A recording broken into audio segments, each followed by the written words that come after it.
In this episode, we talk about OpenAI's most advanced version of AI. We also talk about Prime Minister Narendra Modi receiving the highest national award of Kuwait. But first, we talk about protests against the Katra ropeway. Hi, I am Niharika Nanda, and you are listening to Three Things, the Indian Express news show. Expected to be operational by December 2026, the Katra ropeway aims to reduce the journey time on the 14-kilometer-long trek to the Shri Mata Vaishnodevi Shrine. It will have the capacity to transport 1,000 people per hour. But the project is facing some opposition. On 18th December, the traders of Jammu's Katra observed a shutdown as they protested against the Shri Mata Vaishnodevi Shrine Board's decision to install the ropeway. To learn more about the project and why the traders of Katra are opposing it, we have the Indian Express's Arun Sharma joining us in this segment. Arun, can you begin by telling us about the Katra ropeway project? It is a ropeway being constructed from Tarakot to Shanjishat. Shanjishat falls 2.5 kilometers short of Shri Mata Vaishnodevi Shrine. And it will cover a distance of around 12 kilometers track. And it is being constructed at the cost of rupees 300 crore in public-private partnership mode. A Gurgaon-based company is constructing it. The agreement was signed between Shrine Board and that company early this year, but the work started only last month. Basically, this idea of having a ropeway was felt long ago after Shrine Board took over the management of the Mata Vaishnodevi Shrine and maintenance of the Yatra track from Katra to Mata Vaishnodevi. Number of pilgrims started increasing, and when the number of pilgrims started increasing, because there is a limitation to widen the track. You can't widen it 5 feet, 6 feet, there is always a limit. And moreover, there are patches which are landslide prone as well. So you have to act cautiously. So a need was felt to have a ropeway so that you have little pressure of pilgrims on these fragile Trikuta hills so that people can go there. At the same time, there is not much concentration of pilgrims at the shrine. Those who go there after having darshan, they are able to come back also. Right. And how do we see this ropeway facilitating the trekkers? From Katra, it is 13 to 14 kilometer trek in Trikuta hills to the shrine. Normally, a pilgrim takes 6 to 7 hours on one way to reach the shrine or to come back to Katra town after having darshan. With this ropeway, one-way journey will be less than an hour. It will avoid congestion also in the shrine area basically. It will decongest the Yatra tracks as well because every day 25,000 to 30,000 pilgrims are visiting the shrine. It is a huge number. The tracks are narrow. It will decongest them because this ropeway will in one go will carry 1,000 people in an hour. And if it runs for 10 hours, you can see 10,000 people can go to the shrine from this ropeway instead of taking the normal course of going on foot through the traditional route or through the Tarakot Marg. At present, what happens when one goes from Katra town on foot, after having darshan, he is so tired that he will prefer to stay there for a night or for few hours there. And once he stays there, it leads to concentration of pilgrims. But if one goes through ropeway, one will have darshan, again take the ropeway route and come back to Katra town. He can stay in Katra town. That will add to the business of the local people. Because if he comes to Katra town on time, he can move around to other nearby areas like Shivkhori, like Patnitap, other tourist places which Shrine Board officials say that ropeway in a way will help increase tourism of the area also. And Arun, why is this ropeway facing an opposition and who are the people who are opposing this project? Basically, they are shopkeepers of Katra town who are running their establishments, running the hotels, mule walas, pithus and palki walas also. They are opposing it because they fear that ropeway will adversely hit their business opportunities. But this is not the first time they are opposing a development project. When Shrine Board took over management of the Shri Mata Vaishnodevi Shrine in 1986, at that time it was managed by Baridars. They were private people. And Shrine Board at that time was led by Governor Jagmohan. It took over. The number of pilgrims visiting Shri Mata Vaishnodevi Shrine in an year was less than 14 lakh. Less than 14 lakh used to go to the shrine in a year. And today, the number has crossed 90 lakh. At that time also, when Shrine Board took over, Shrine Board started widening the track, relaying the track and creating a number of facilities. At that time also, people used to protest saying that this development will enable pilgrims to go to the shrine, come back immediately and move to Jammu and return to their native places. Their business will come down. But the subsequent development plans over the years taken by the Shrine Board led to increase in number of pilgrims. You see the numbers from 14 lakh in 1986, it is over 90 lakh, and I believe by the end of this year, it will cross the 1 crore mark. Right, but what are some benefits that we can expect from the ropeway? Officials expect that it will further increase the number because people will be able to go to the shrine in a comfortable way. They can go, have darshan and come back to Katra town. It will help the old people who are infirm, who are unable to walk on the track or ride on the ponies to the shrine. They will also be able to go there. And Arun, we hear that Mehbooba Mufti also wrote to the LG regarding this project. So is she also against it? She is also not opposing. Basically, one can't say that she is opposing the project, but basically it is all politics which is coming in. The opposition politicians, they see in these protests an opportunity to corner BJP, who has won from that constituency, that Mata Vaishnodevi constituency. It is a newly created constituency. And to have a foothold in Hindu-dominated areas of Jammu region where BJP has swept during the last recent assembly elections as well. Otherwise, even when she was chief minister in coalition with BJP, a number of development projects had taken place in Katra. Shrine Board had undertaken a number of development projects there as well. And there was no opposition from the government to those development projects. Right. And have the Shri Mata Vaishnodevi Shrine Board officials said anything about this situation? They say that it will be built in a way that the interests of all the stakeholders will be kept in mind. They say that they will create facilities in a manner that their business is not hit. The mule walas, the pithus, those who are running the palkis, they will also be rehabilitated in due course of time. Basically, Supreme Court has already directed the Mata Vaishnodevi Shrine because there was some petition in the Supreme Court regarding mules adversely hitting the environment because they were littering en route and everything. So Supreme Court in 2018 had asked the Mata Vaishnodevi Shrine Board to make a plan to phase out mules from Mata Vaishnodevi track in a phased manner. Following that direction, they have already started phasing out mules from the route. But the people who are providing mule services, they are also being rehabilitated. This is what the Shrine Board is doing. So, Arun, how do we see this case moving forward? Do we see these protests becoming an obstruction in the entire construction of the ropeway? No, it is not going to impact the construction basically. Reason is those who are protesting, they are local shopkeepers. Hoteliers, though they are supporting them, but they are running their hotels. And even the strike is not affecting the yatra as well because Shrine Board has already opened langars, boarding and lodging facilities for pilgrims right from Katra town up to the shrine.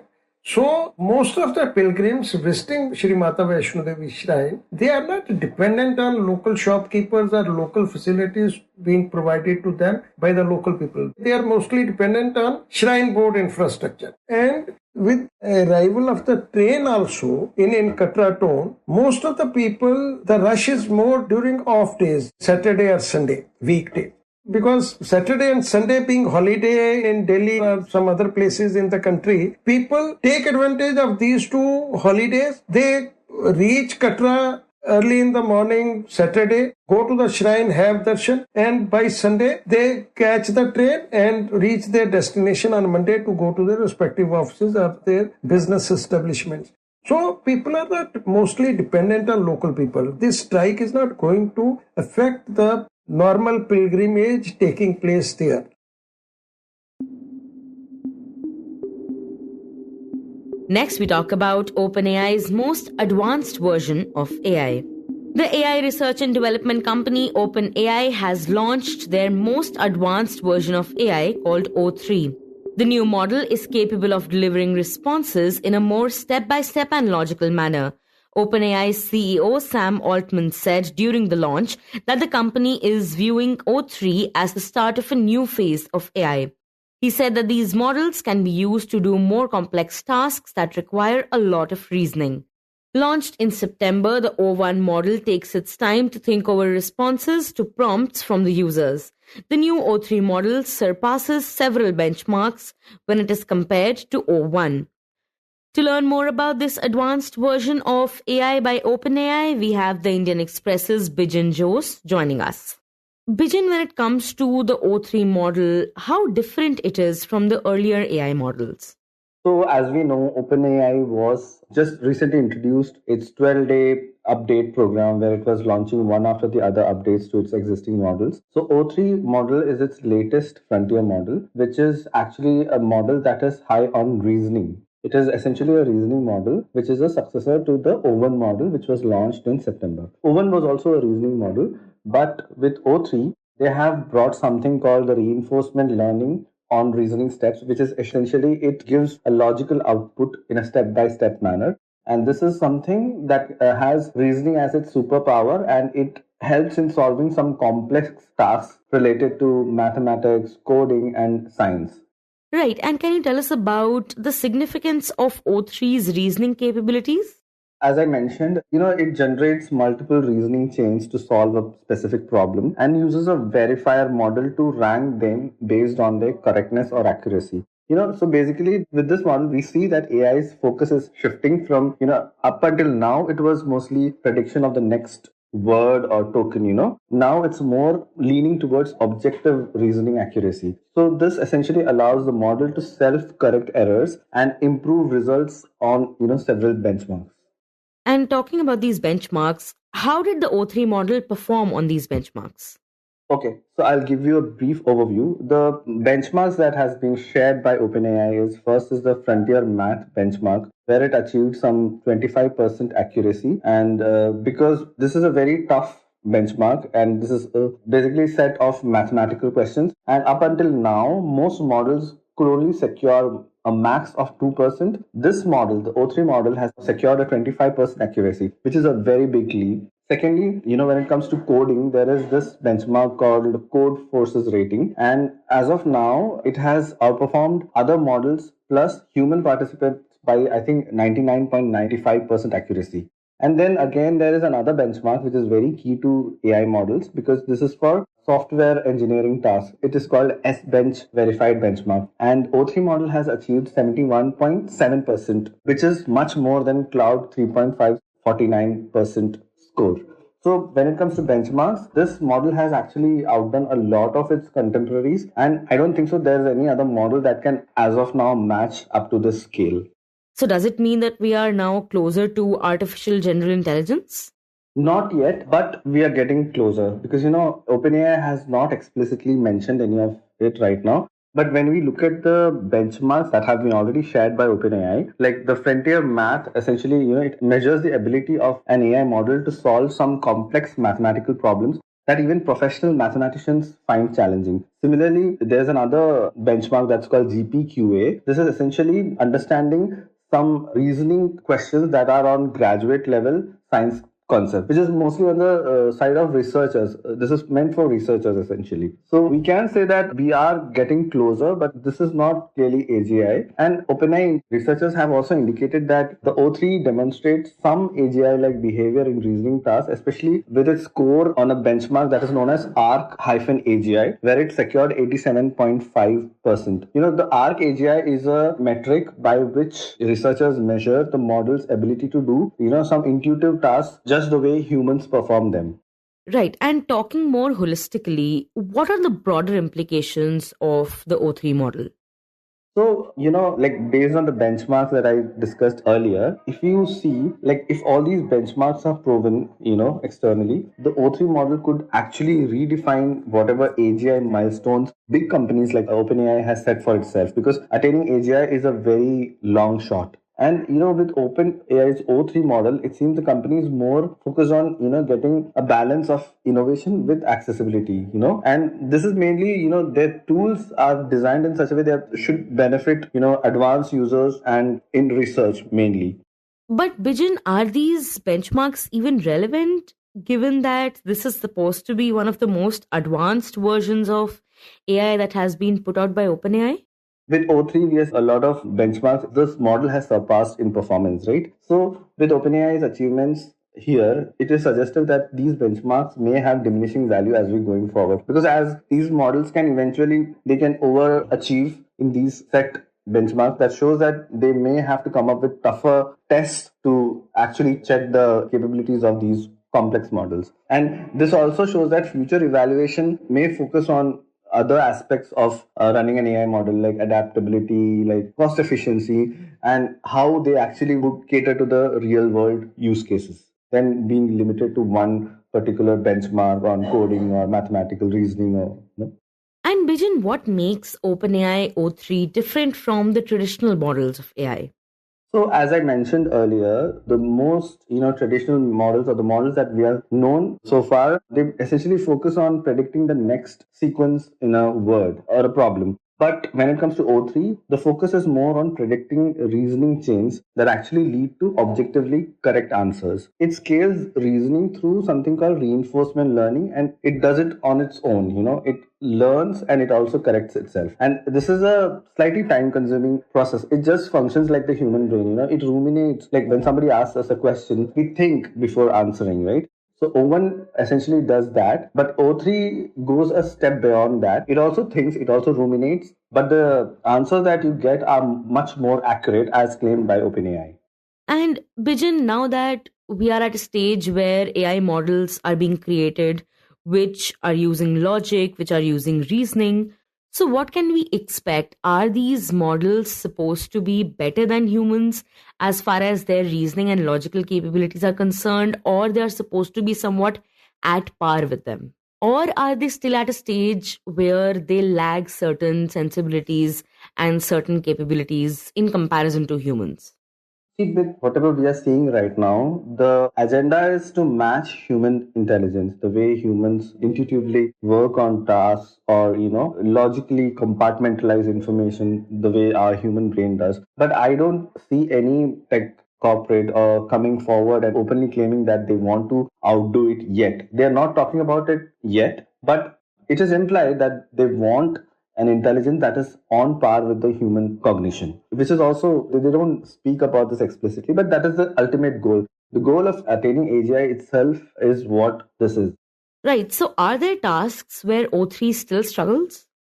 See, as of now, it's in the testing phase. So we really don't know what kind of task it struggles. But from whatever I've learned from the internet and the public resources that is out there are some limitation when it comes to doing subjective tasks. Essentially, areas where there isn't one single correct answer, such as maybe a creative writing or a taste-based task. Which is a very subjective thing. And I also read about this fact that there is some challenges in terms of spatial reasoning, which is like situations that require intuitive physical predictions, like the way humans do. That is still challenging for the model, and it solved tasks entirely outside its training data, which is a big thing, but it still has some challenges in this area also. It's not completely autonomous yet. Maybe that is why people or the experts are claiming that this is not AGI, but it's on that path.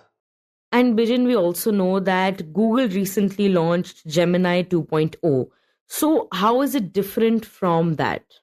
Yeah, see, there's a pattern. The race is intensifying because big giants are coming up with models after models, trying in an attempt to outdo each other, right? So when it comes to O3, here you can see the priority here is to gain accuracy through thoughtful reasoning, or the thing that I mentioned, chain of reasoning that happens over speed. But when it comes to Gemini 2.0, the focus it is named Flash. The focus here is more on the speed and transparency than reasoning steps in real time. So they also do reasoning, but there the focus is more on speed and transparency. And O3 is more focused on getting thoughtful reasoning, over speed. Both have strengths, but OpenAI aims for, this thing called deliberate accuracy. Like, they want the models to correct itself, get more information, ruminate over the data set before coming up with an output for whatever prompt a user uses. Similarly, Google emphasizes mostly on fast. It is more on the productivity side, on the transparency side of it. They both have one thing that is common is that they both believe in step-by-step reasoning.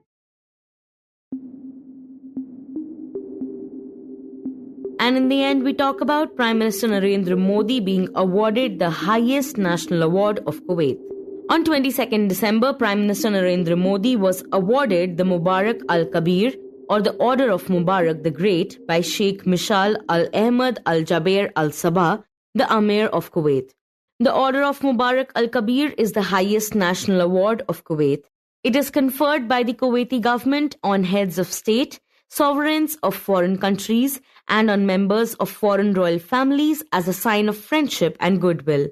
Before Prime Minister Narendra Modi, its recipients included Queen Elizabeth II of England, former American Presidents George H.W. Bush and Bill Clinton, King Salman of Saudi Arabia, former French President Nicolas Sarkozy, among others.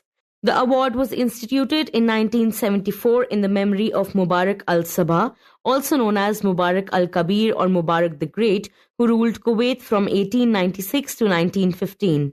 PM Modi, after receiving the award, dedicated it to the long-standing friendship between India and Kuwait, to the Indian community in Kuwait, and to the 1.4 billion people of India. A press release from the Ministry of External Affairs said, quote, "The conferment of the award on this historic visit of a Prime Minister of India to Kuwait after 43 years added a special meaning to the occasion." Unquote. Before PM Modi, the last Indian Prime Minister to visit Kuwait was Indira Gandhi in 1981. India and Kuwait have enjoyed friendly relations with links dating back to pre-oil Kuwait, when maritime trade with India was the backbone of its economy. In fact, the Indian rupee remained legal tender in Kuwait until 1961. You were listening to 3 Things by the Indian Express. Today's show was edited and mixed by Suresh Pawar and produced by me, Niharika Nanda. If you like the show, then do subscribe to us wherever you get your podcasts. You can also recommend the show to someone you think will like it. Share it with a friend or someone in your family. It's the best way for people to get to know about us. You can also tweet us at Express Audio and write to us at podcasts@indianexpress.com.